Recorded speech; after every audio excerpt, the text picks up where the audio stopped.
Well, a good boss is the first way. He or she have to be a believer.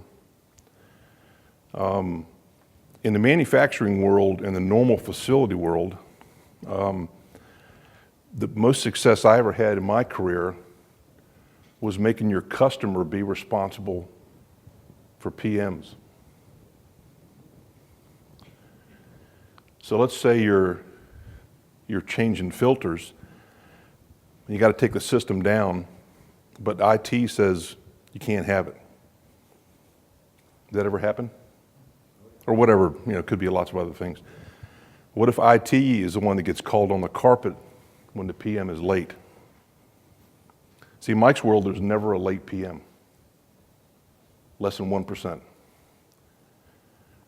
Think about it. If it's a PM and if it's done properly and it's well constructed, anybody here have weekly PMs? Okay, a couple. Do you ever miss a weekly PM? Now, if you show me a piece of equipment like this projector and say this thing to work properly has a weekly PM, what does that tell me? Analyze that for me. What does it tell me about when the manufacturer says this must be PM'd weekly? Why is he telling me that? It's critical. It could be a bad piece of equipment that's going to fail.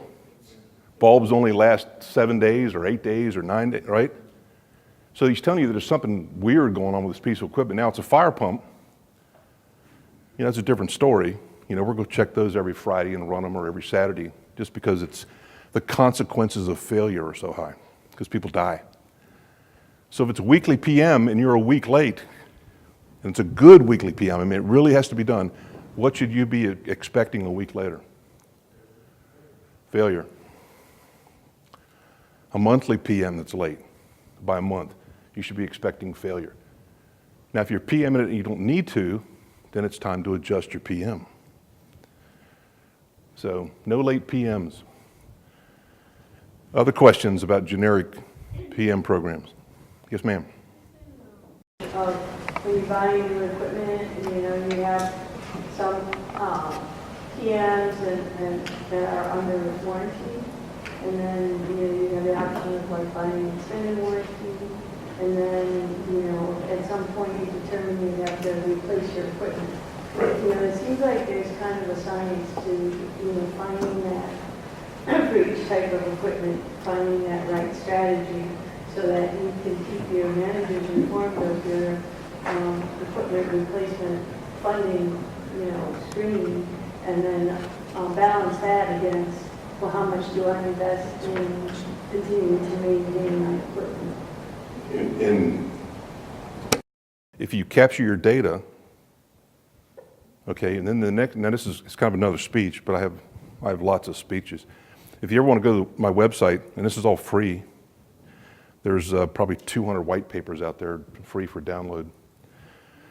But if you have the data, you go back and look at the true cost of maintenance. I call it the total cost of maintenance for every significant asset.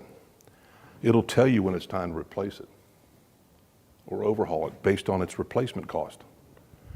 So how much you're spending to repair things versus what the replacement cost, and when those lines the repair costs start ramping up, it's time to be thinking about what am I going to do next. The other strategies are some things you probably want an OEM guy to do. I'm assuming most people probably use the generator manufacturer to do major generator PMs. That's fine, I have no problem with that.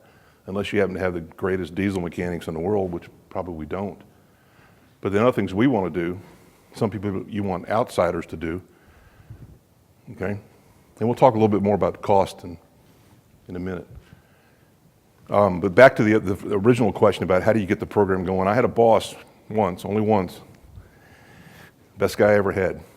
And he said, this was manufacturing, I was making commercial carpets at the time. And he said, Mike, what do we have to do to keep our machines running 3 shifts a day? There's a lot of underlying comments there. We weren't. We were running 3 shifts to get two shifts of production. He said, how do we fix this? It's killing us. I said, we have to do PMs. He said, okay, what do you need from me? I said, I need you to write a letter to send out to everybody that there will never be any late PMs. Have to be, a memo has to be brought to him for his signature.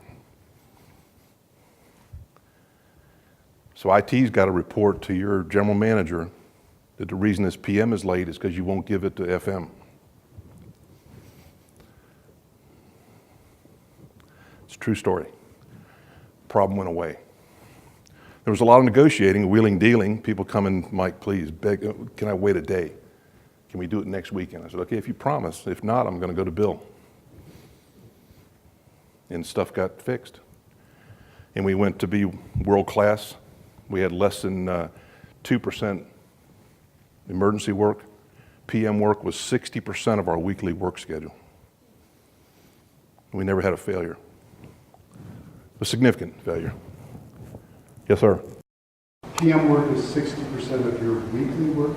Yes. So what happens with the other 40%? Could be project work, it could be make or modify. Painting, you're making things better, you're moving stuff. Could be adding, modifying your server racks and floors and that kind of stuff. And it could be a certain percentage of reactive work. Lights out, hot, cold. Typically the three top calls, and you guys can validate this, will be hot, cold is number one in most places. Plumbing, mostly referring to restrooms. And then electrical, primarily in the lighting business.